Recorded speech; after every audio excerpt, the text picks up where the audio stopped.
20 décembre, Colossiens chapitre 1er, chapitre 2, chapitre 3, chapitre 4. Paul, apôtre de Jésus-Christ par la volonté de Dieu, et le frère Timothée, aux saints fidèles frères en Christ qui sont à Colosse. Que la grâce et la paix vous soient données de la part de Dieu notre Père. Nous rendons grâce à Dieu le Père de notre Seigneur Jésus-Christ et nous ne cessons de prier pour vous, ayant été informés de votre foi en Jésus-Christ et de votre charité pour tous les saints, à cause de l'espérance qui vous est réservée dans les cieux, et que la parole de la vérité, la parole de l'Évangile vous a précédemment fait connaître. Il est au milieu de vous et dans le monde entier. Il porte des fruits et il va grandissant, comme c'est aussi le cas parmi vous depuis le jour où vous avez entendu et connu la grâce de Dieu conformément à la vérité, d'après les instructions que vous avez reçues d'Épaphras, notre bien-aimé compagnon de service, qui est pour vous un fidèle ministre de Christ et qui nous a appris de quelle charité l'Esprit vous anime. C'est pour cela que nous aussi, depuis le jour où nous en avons été informés, nous ne cessons de prier Dieu pour vous et de demander que vous soyez remplis de la connaissance de sa volonté en toute sagesse et intelligence spirituelle pour marcher d'une manière digne du Seigneur et lui être entièrement agréable, portant des fruits en toutes sortes de bonnes œuvres et croissant par la connaissance de Dieu. Fortifié à tous égards par sa puissance glorieuse, en sorte que vous soyez toujours et avec joie persévérants et patients. Rendez grâce au Père qui vous a rendu capable d'avoir part à l'héritage des saints dans la lumière, qui nous a délivrés de la puissance des ténèbres et nous a transportés dans le royaume du Fils de son amour, en qui nous avons la rédemption, la rémission des péchés. Il est l'image du Dieu invisible, le premier-né de toute la création. Car en lui ont été créées toutes les choses qui sont dans les cieux et sur la terre, les visibles et les invisibles, trône, dignité, domination, autorité. Tout a été créé par lui et pour lui. Il est avant toute chose et toute chose subsiste en lui. Il est la tête du corps de l'Église. Il est le commencement, le premier-né d'entre les morts, afin d'être en tout le premier. Car Dieu a voulu que toute plénitude habitât en lui. Il a voulu par lui réconcilier tout avec lui-même, tant ce qui est sur la terre que ce qui est dans les cieux, en faisant la paix par lui, par le sang de sa croix. Et vous, qui étiez autrefois étrangers et ennemis par vos pensées et par vos mauvaises œuvres, il vous a maintenant réconciliés par sa mort dans le corps de sa chair, pour vous faire paraître devant lui saint, irrépréhensible et sans reproche, si du moins vous demeurez fondés et inébranlables dans la foi, sans vous détourner de l'espérance de l'évangile que vous avez entendu, qui a été prêché à toute créature sous le ciel et dont moi, Paul, j'ai été fait ministre.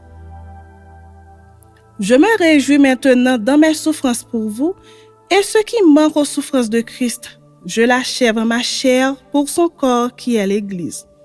C'est d'elle que j'ai été fait ministre selon la charge que Dieu m'a donnée auprès de vous, afin que j'annonçasse pleinement la parole de Dieu, le mystère caché de tout temps et dans tous les âges, mais révélé maintenant à ses saints, à qui Dieu a voulu faire connaître quelle est la glorieuse richesse de ce mystère parmi les païens, savoir Christ en vous, l'espérance de la gloire.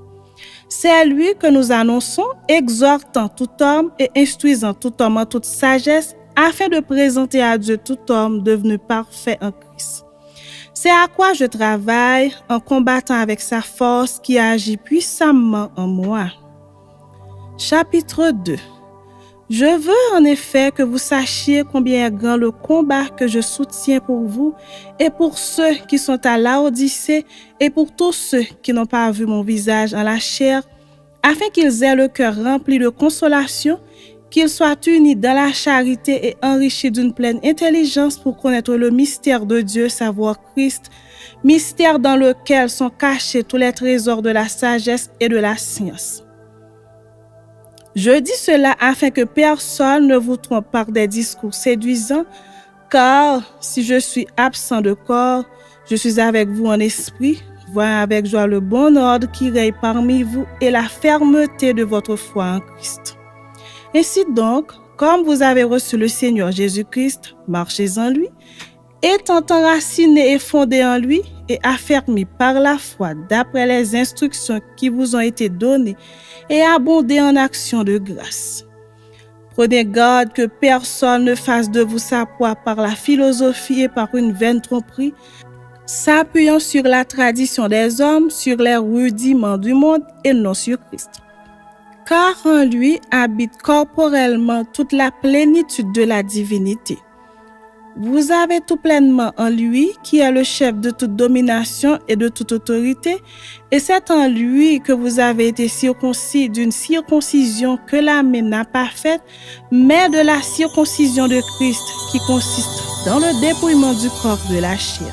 Ayant été ensevelis avec lui par le baptême, vous êtes aussi ressuscités en lui et avec lui, par la foi en la puissance de Dieu qui l'a ressuscité des morts.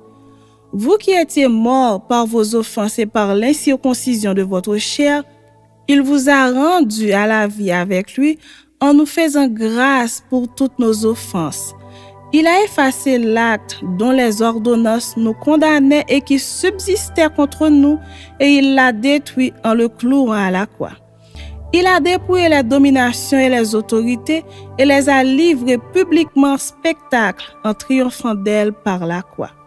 Que personne donc ne vous juge au sujet du manger ou du boire, ou au sujet d'une fête, d'une nouvelle lune ou des sabbats. C'était l'ombre des choses à venir, mais le corps est en Christ. Qu'aucun homme, sous une apparence d'humilité et par un culte des anges, ne vous ravisse à son gré le prix de la course, tandis qu'il s'abandonne à ses visions et qu'il est enflé d'un vain orgueil par ses pensées charnelles, sans s'attacher au chef, dont tout le corps, assisté et solidement assemblé par des jointures et des liens, tire l'accroissement que Dieu donne. Si vous êtes mort avec Christ au rudiment du monde, pourquoi, comme si vous viviez dans le monde, vous impose-t-on ces préceptes? Ne prends pas, ne goûte pas, ne touche pas. Préceptes qui tous deviennent pernicieux par l'abus et qui ne sont fondés que sur les ordonnances et les doctrines des hommes. Ils ont, à la vérité, une apparence de sagesse, en ce qu'ils indiquent un culte volontaire, de l'humilité et le mépris du corps, mais ils sont sans aucun mérite et contribuent à la satisfaction de la chair. Chapitre 3. Si donc vous êtes ressuscités avec Christ, cherchez les choses d'en haut, où Christ est assis à la droite de Dieu. Affectionnez-vous aux choses d'en haut et non à celles qui sont sur la terre, car vous êtes morts et votre vie est cachée avec Christ en Dieu. Quand Christ, votre vie, paraîtra, alors vous paraîtrez aussi avec lui dans la gloire. Faites donc mourir les membres qui sont sur la terre, l'impudicité, l'impureté, les passions, les mauvais désirs et la cupidité qui est une idolâtrie. C'est à cause de ces choses que la colère de Dieu vient sur les fils de la rébellion, parmi lesquels vous marchiez autrefois lorsque vous viviez dans ces péchés. Mais maintenant, renoncez à toutes ces choses, à la colère, à l'animosité, à la méchanceté, à la calomnie, aux paroles déshonnêtes qui pourraient sortir de votre bouche.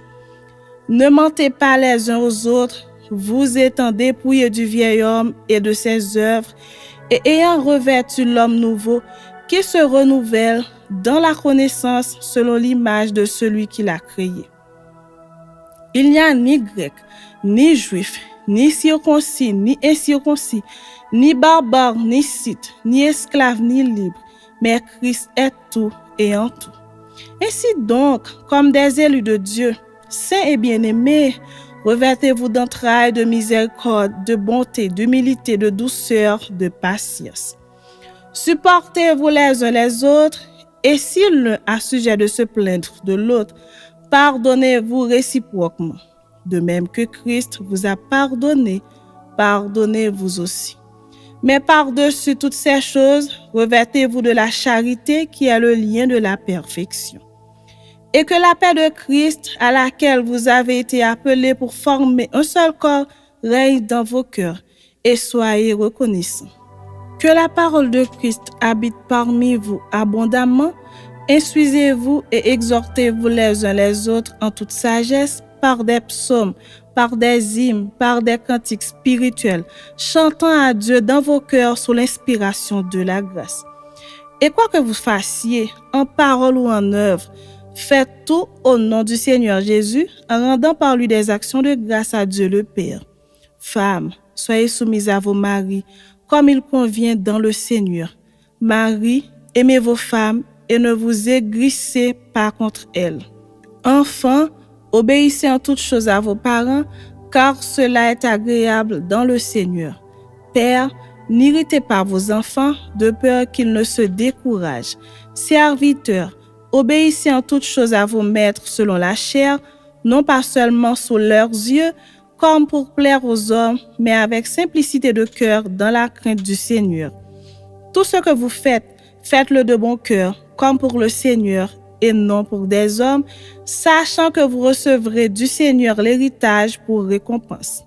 Servez Christ le Seigneur, car celui qui agit injustement recevra selon son injustice, et il n'y a point d'acception de personne. Chapitre 4. Maîtres, accordez à vos serviteurs ce qui est juste et équitable, sachant que vous aussi vous avez un maître dans le ciel. Persévérez dans la prière, veillez-y avec action de grâce.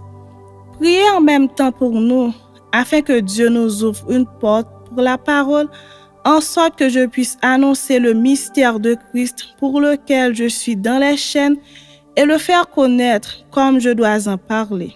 Conduisez-vous avec sagesse envers ceux du dehors et rachetez le temps. Que votre parole soit toujours accompagnée de grâce, assaisonnée de sel, afin que vous sachiez comment il faut répondre à chacun. Tychik, le bien-aimé frère et le fidèle ministre, mon compagnon de service dans le Seigneur, vous communiquera tout ce qui me concerne. Je l'envoie exprès vers vous pour que vous connaissiez notre situation et pour qu'il console vos cœurs.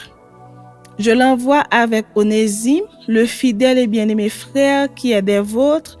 Ils vous informeront de tout ce qui se passe ici. Aristarque, mon compagnon de captivité, vous salue ainsi que Marc, le cousin de Barnabas, au sujet duquel vous avez reçu des ordres. S'il va chez vous, accueillez-le.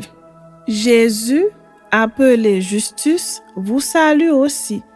Ils sont du nombre des circoncis et les seuls qui aient travaillé avec moi pour le royaume de Dieu et qui a été pour moi une consolation. Épaphras, qui est des vôtres, vous salue. Serviteur de Jésus-Christ, il ne cesse de combattre pour vous dans ses prières, afin que, parfait et pleinement persuadé, vous persistiez dans une entière soumission à la volonté de Dieu. Car je lui rends le témoignage qu'il a une grande solitude pour vous, pour ceux de Laodicée et pour ceux d'Hiérapolis. Luc, le médecin bien-aimé, vous salue, ainsi que Démas. Saluez les frères qui sont à Laodicée et Nymphas et l'église qui est dans sa maison. Lorsque cette lettre aura été lue chez vous, faites en sorte qu'elle soit aussi lue dans l'église des Laodicéens et que vous lisiez à votre tour celle qui vous arrivera de Laodicée.